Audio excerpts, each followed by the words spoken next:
What is up, everybody? Welcome to take 3 of this week's episode of the Jay and Dro Show. I'm one of your hosts, Jay Lewis, and for the third time today, I'm joined with Pedro Mirabal. What's going on, my good man? What is up? We're getting hit with some technical difficulties today, but we're persevering through it, and we're going to get through this podcast, hell or high water. This week we're going to be talking about the Destiny 2 beta, which Pedro has had plenty of time to kind of break down. And for those of you that don't really know about us or what our podcast is all about, we've been video gaming a long time. Destiny is one of those games that, a lot of people get on the hype train, they get on the bandwagon, they're talking about it because that's what the news is. No, we are two individuals that have played Destiny for quite a while. I've played for over 2,000 hours, so we're very well versed in what Destiny has to offer. I have not actually played the beta, but I'm very curious to see what Pedro has to say about it. So Pedro, the floor is yours. Let's start with what you liked about the beta for yet the third time. I love repeating myself, especially when no one is listening. The beta to me was exactly what I expected it to be. What I liked about it was number one, visually it looks like a step up, which is exactly what you want to see from a sequel, right? You want to make sure that they up the graphics enough to justify you purchasing another game at the $60 level, and I think they did that, especially what was shown in the video that IGN put up, where it kind of did a side-by-side comparison of Destiny 1 to Destiny 2. As you saw, you could see, like the fire looked different. Now you could see the sparks of flame move going up. Everything looked much more, much cleaner, much sharper, much brighter. The reds were much more red. It was a lot deeper. The character models looked a lot better. I thought that the Cabal looked better. They looked bigger, more intimidating. Than in previous games. And they just look like they were actually like aliens, kind of interacting, if that makes sense. Like they act like they were more, or they were just more active. So like, from the jet packing to kind of gliding in the air to kind of like just flanking you a little bit. Like you did a little recording session on YouTube, and it was about 25 minutes long. And I watch you kind of go through, and I did see, like, the enemies. At first, I'm like, man, like, they're just standing there taking shots. But kind of like as you progress through the mission, which is Homecoming, the opening mission for the Destiny 2 beta, as you progress through it, I noticed that they were getting more and more difficult, so to speak. So they started flanking you. They were coming from all sides. You were forced to use your jetpack quite a bit, But what I noticed watching, your little stream that you did was that to me it just kind of looked like more Destiny. And we tried recording this 2 other times, and you told me that you felt like this was Destiny 1.8 or 1.9, and as I'm sitting there and I'm watching you play, that's exactly what it looked like to me. From the way that your ghost is talking to you, from the way that all the characters are speaking. Sure, there were some particle effects. Sure, there was some better lighting and just, more color, more particle effects, all those things, but nothing looked different to me. Like, if you would have not told me that this was Destiny 2, I would have not felt like it was a sequel. Was this kind of your overall take as you were playing, or did you actually feel like you were playing a sequel? I felt like I was playing a sequel. I mean, if we want to compare it to something in the technology world, I think that this would be one of those situations where Apple will release the S version of a phone. You know what I mean? Like they had iPhone 6, and then they released the 6S, and then they released the 7. I think that this is a 6S situation where they didn't try to add any new features or anything that was revolutionary to this game, but instead they iterated on what they were doing well already, and just kind of made it better and more complete. They did so story wise, they did so cutscene wise. I thought they did so with the weapon changes that they made, where you can choose, to carry 2 assault rifles if you want. Now you don't have to be, a regular weapon, then then I guess a mid weapon, then a heavy weapon. Now you can actually, if you like I said, if you wanted to do 2 hand cannons, 2 assault rifles, 2 submachine guns, you can do that and have that freedom to play however you want to play. And I thought that was super cool and very convenient. Sweet. So you were playing as a Titan, and I saw when you recorded it on YouTube, I saw for a second that you laid down that stationary shield. So it wasn't like your typical Titan bubble like we saw in Destiny 1. It was like a shield. In the little recording session that you didn't really use it too much. Did you get to use that shield outside of the recording session? Did you go back and play and try to use that shield, or no? So the little shield you saw me put up is actually a feature. It's not the little bubble shield that you get when you do your super. It's actually, if you hold down the O button, that shield comes up, and then you actually use that as cover, and then you shoot over it. And that is available to you as long as you kneel down and cover and stay there, which I thought was super convenient. So it's almost like the hunter. Like when you kneel down, the hunter will actually go invisible for a period of time. So this is like, I guess, the Titan's version of that, to where when you kneel down, you'll get a stationary shield. Yeah, and that was a super cool addition, I thought. I mean, I used it a lot more, aside from the little snippets that I was able to take in gameplay, just so you could see it and kind of see what the changes were. I used it a lot more when it came to heavy firefights, because I what that made me feel like, honestly, is when you're playing horde mode and you're hunkering down in Gears of War, right behind a piece of cover. That's exactly what it made me feel like as I was doing that and using the light machine gun that I was using to kill everybody. Now, how long does this shield last? Are you sure about that? Like, what is it, like 10 seconds or so? The shield lasted me about 15-20 seconds, yeah.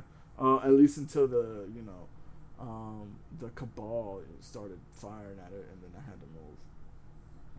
So this is something that maybe, like, say that I'm down and you gotta heal me, you could pop up that shield theoretically and then just heal me, and we'll have that shield up for, a couple of seconds to buy us some time and then get out of there, so to speak. Yeah. So as a Titan, you can play a little bit more defensively. Yep.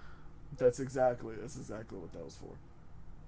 Because what I'm hearing from a lot of different other outlets about the Destiny beta is that, the subclasses that they've added and some of the new features, they don't see the point in them, and they seem like a little tacked on and like not too useful. But like basically what you're telling me is that it seems like it could technically be pretty useful. So that is actual great news.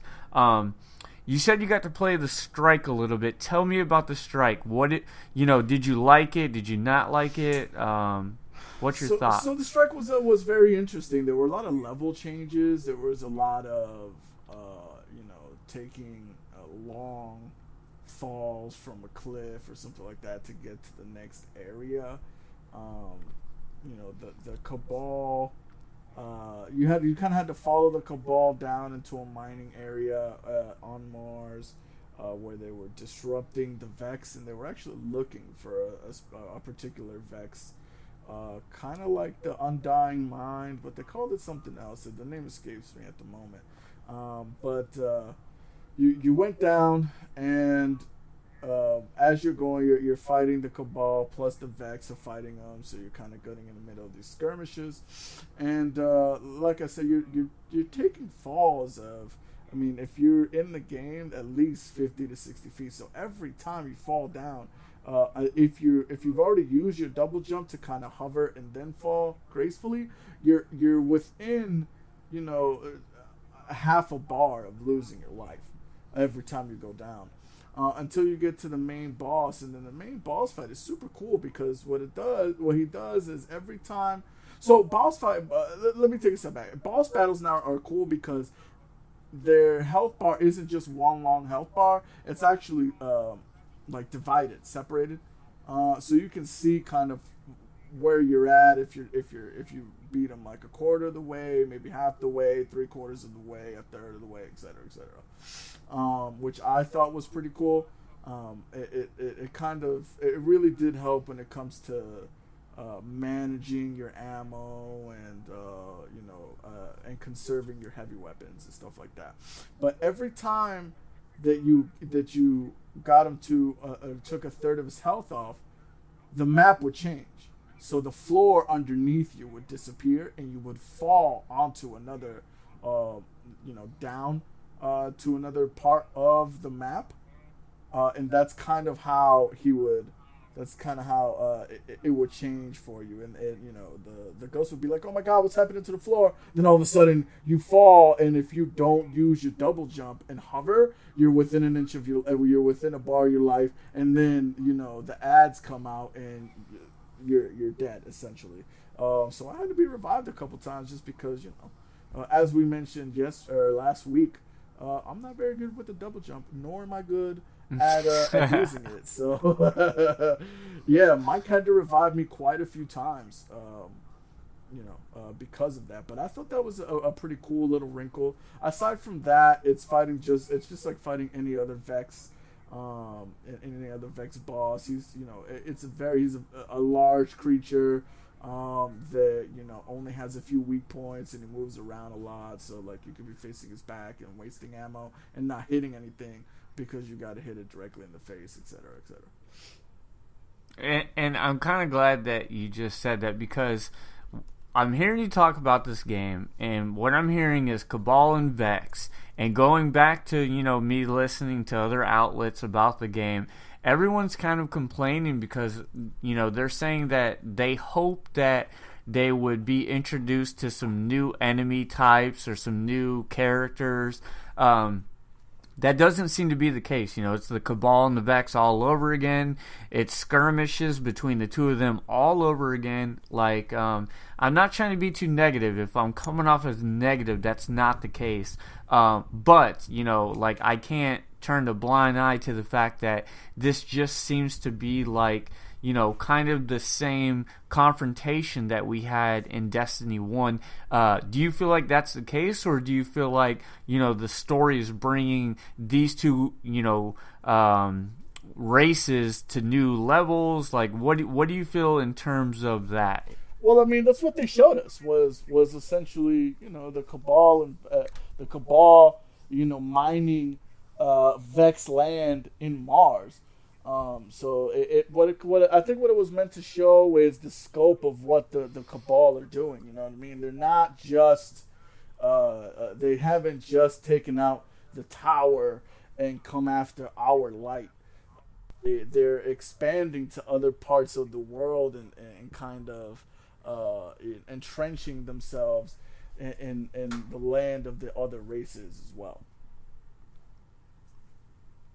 Yeah, that sounds good. When I heard one of the podcasts that I was listening to talk about that, I'm like, well, what did you really expect, that you were gonna go to some, foreign planet? There was gonna be ghosts on the surface.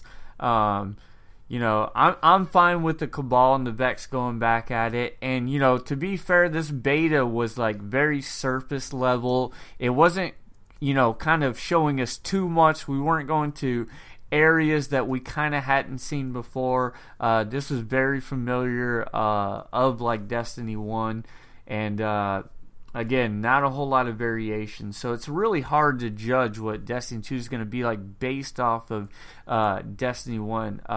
That being said, did you get your hands on Crucible at all?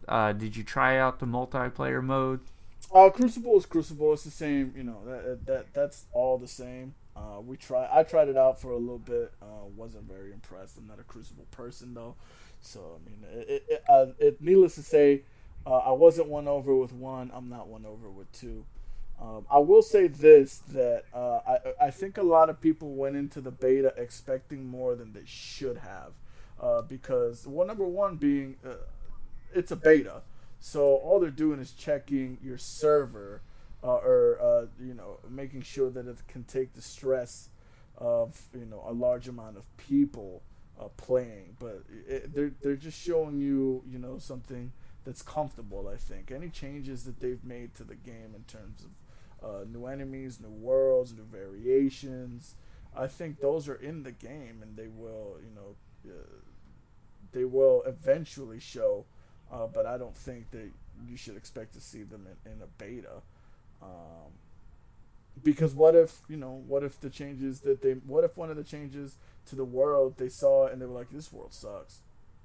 Then all of a sudden you're like, well, we are what, less than a month off away from, or a little over a month away. They're not gonna recreate the world or anything like that. They're just gonna go, and now people are gonna be like, yo, this world sucks, I'm not playing it, especially if I gotta go do missions in this shitty ass world. So I think they kept it simple. I think they kept it to what people knew, and showed enough of the changes to make people say, you know what, there's something here, and I'd like to experience more come September. Yeah. And one of the big complaints about Destiny 1 is that there wasn't enough story. And, that's the thing we heard over and over again. And in Destiny 2, it's promised that, there's going to be so much story in it that some people may not even freaking like it because there's so much story. So to me, that's like kind of a breath of fresh air. I want to know more about, the Traveler. I want to know more about, each subclass and the Titans and the Warlocks. And I want to know how it all kind of comes together.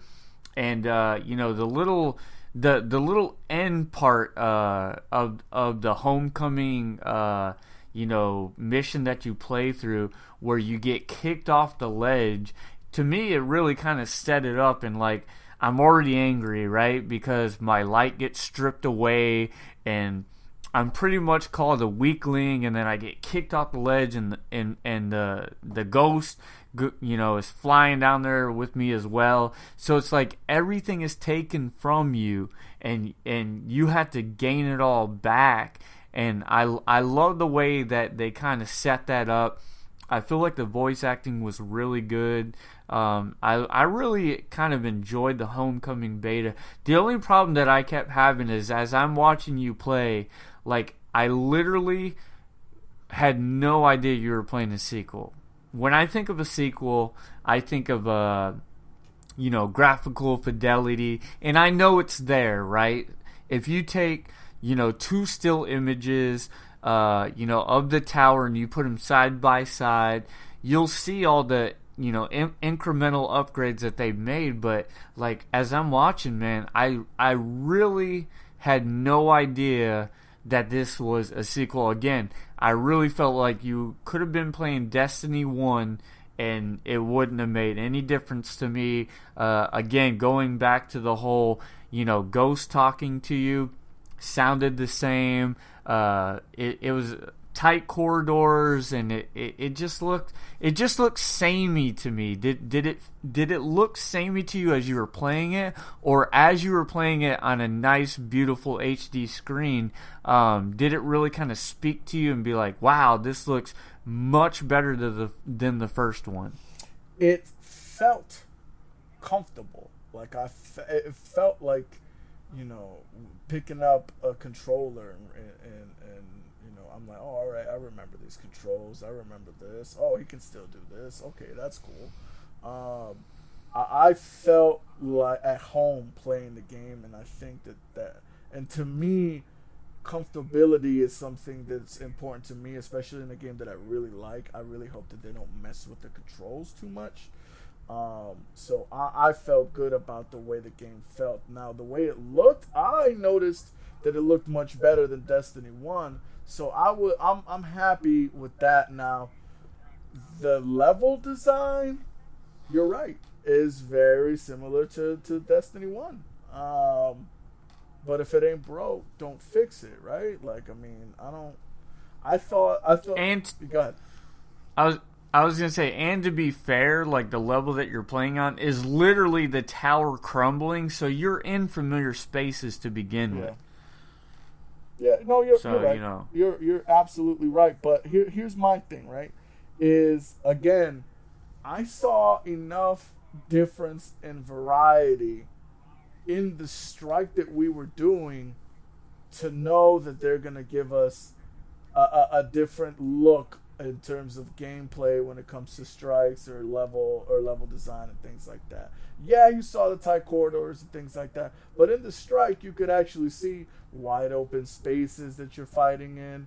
You know, you can see the vast views because you're up higher, but then you got to get up from a high mountain or a high area down to the lower depths of the mining facility.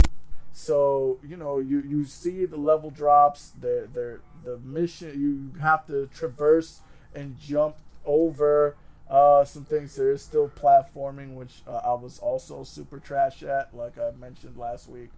I'm not very excited about the fact where you kind of have to time your double jump to bro, you and me both, man. But you and me both. But you know, I thought that there was enough difference shown there to satisfy me. Yeah.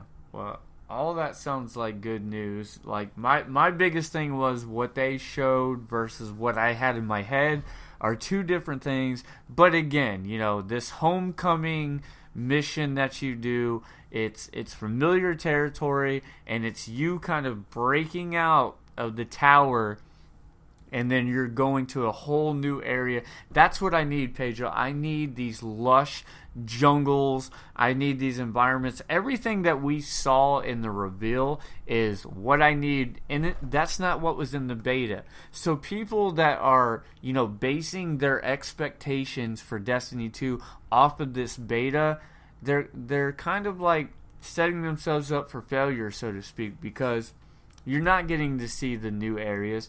You're not getting to play these new missions that they're going to have in front of you. You're not getting all this new story bits, and you know they promised that there was going to be a lot more solo things to do. You know, all the things that they're promising wasn't really in the beta. The beta was more or less, like you said, just to kind of test out the servers, see if they can handle it, see what tweaks that they needed to make, and then just get people familiar with the way that the control schemes are going to handle, the way the new weapon types are going to be, the subclasses, all of those things. But again, like my major concern is that, you know, is this going to feel like a sequel or not? And to be, you know, kind of a little bit, I don't know what the term would be, but it was a little bit of a letdown if I were to say anything.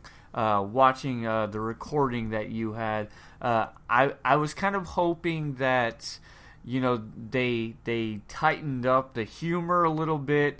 They try to be funny, but it always comes off as forced to me. I don't know why they, at this point, they even continue it, because humor is just something that just doesn't make sense in this world, or it's just not resonating with me.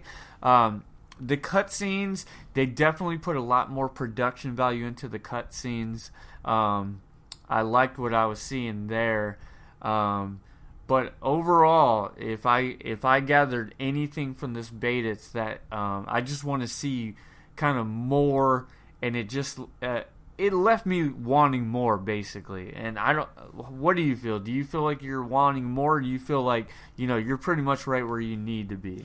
I mean, I had the same conversation with Mike at the end of it, and both of us were kind of like, well, I don't know if it's gonna be worth the 60.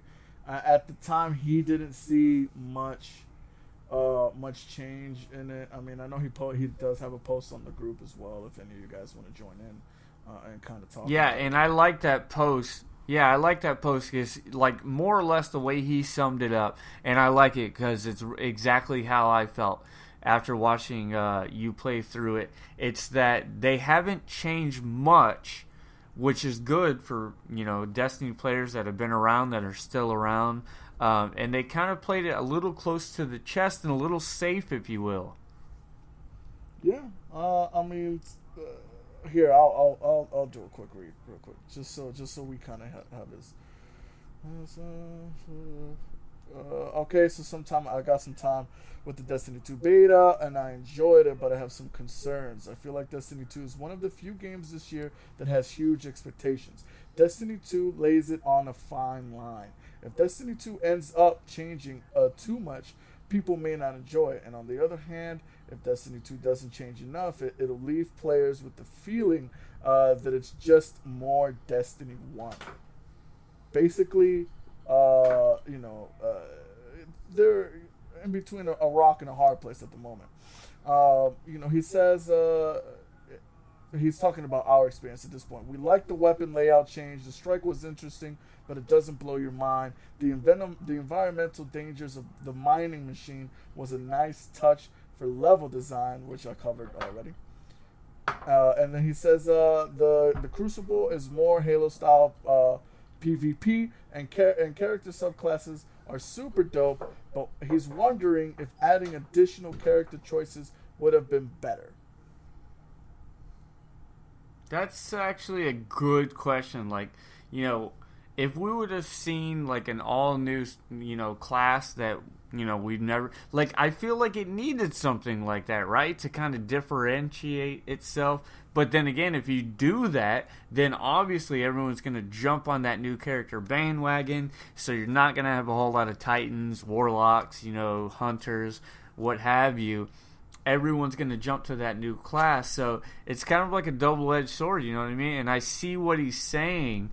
Like the way that this game has kind of been, like how it's rolled out and the choices that they've made, it's kind of like you got to stick to it, and the world that they've built, it's really hard for them to introduce not only a new character class, but new enemies. And I don't envy the way that they have to write this game, so to speak. And very good assessment by Mike. I like what he says because, yes, for the OG Destiny players, the day ones, you kind of want to keep it similar for them so they know what to expect. But for those that were not grabbed originally, I don't know if what they're offering out of Destiny 2 is going to be enough to kind of bring in or usher in those new players. What do you think? Like, somebody that didn't like Destiny 1, do you think Destiny 2 is going to bring them back? Or bring them there to stay? I don't think so. I think that this is a way to. If you didn't like Destiny 1, then I don't recommend you play Destiny 2. Unless you didn't like Destiny 1 because there wasn't enough content for you. Then come back and play Destiny 2 because there will be all the content. But if you didn't like it for its gameplay purposes or anything like that, then, sorry. It's more the same. So I would stay away from it because, that's what you're getting is more of the same. Yeah, pretty much, dude. That's it in a nutshell, man. If you're hoping for something that was really going to switch up the formula, that's not really it. But, I mean, then again, if you've been around and you've known Bungie, they kind of, what they do is they just iterate. Like you said, it's kind of like that iPhone analogy. It's like it just gets a little bit better with each new edition. So that's kind of what we're seeing here. It's like Destiny 2, yes, it's better than Destiny 1. And it's always going to be like, everyone's going to be saying, is it just Destiny 1.5? Is it a true sequel? Who really knows? Is the iPhone 6 better than the iPhone 7? I mean, sure it is, but by a small margin. So I think that's what we're beginning to see here. But it doesn't curb my enthusiasm. My enthusiasm kind of comes from the solo aspect of what they're promising. I love kind of just hopping on by myself, getting lost in the game, and you couldn't really do that with the first one, so to speak. You really needed a solid fire team. And in the second one, yes, it leans on that heavily, but I mean, at least they're adding these new treasure hunts and things of that nature for the solo player to just kind of get lost in. So, you know, if you're someone who wasn't won over by the beta, don't let it sway your opinion one way or the other. Let's wait for some reviews to come in. Let's see just how much, you know, content that they've added to the game. Let's see how the story shakes out. A beta is, again, just a tool for them to test their servers. You know, don't base your opinion based off just this beta. If I was to do so today, based on what I've seen, not too impressed. Gotta be honest. But I do think good things are in store. And I think that ultimately it probably will be worth the $60 purchase. Like you said, Destiny 1, you purchased it numerous times. I did as well. I probably spent, realistically, between the betas and everything else, or I mean not the betas, the expansions, I've spent well over $300 on the original Destiny. So can't say that about too many games. But overall, you know, you seem to be pretty pro Destiny 2, if I'm not mistaken. Yeah, I'm definitely gonna buy it. You know, I was debating to see whether or not I was gonna wait for, you know, the Xbox One and Xbox One X and just buy it for the Xbox One X, but it looks like, you know, Bungie's not going to take advantage of that extra power. So I may just purchase it for the PlayStation 4 and play it with, you know, Mike and yourself. Yeah, good call on that, good sir. And yeah, again, anyone that was hoping to be playing on, you know, the console and carrying their, you know, player over to the PC, not gonna happen. So if you're playing on PC, your character exists there and solely there. You can't bring that same character over to console, sadly. But if you were wondering, that is the case. But super fun episode. I can't wait for Destiny to hit. What's the official street date for that? Sometime in September. Yeah, is it September 9th? Yeah, the beginning of September or so. Yeah, I want to say it's September 9th. So look for that, guys. I hope you enjoyed our podcast. Had another fun week with you, Pedro. Anything to close on, my man? No, I think we should be good to go. I mean, stay safe out there if you guys are in one of the hot cities. You know, stay hydrated, stay cool, make sure you got the air conditioning running properly in whatever vehicle you're in, and, you know, see you guys next week. Yeah, absolutely. And, you know, keep an eye on us over on Facebook.com/SquareGamers. Awesome conversations had over there daily. And check us out on YouTube if you haven't already, the Square Gamers on YouTube. And thanks for listening. We'll see you next week for another Jay and Dro Show. Later. Peace.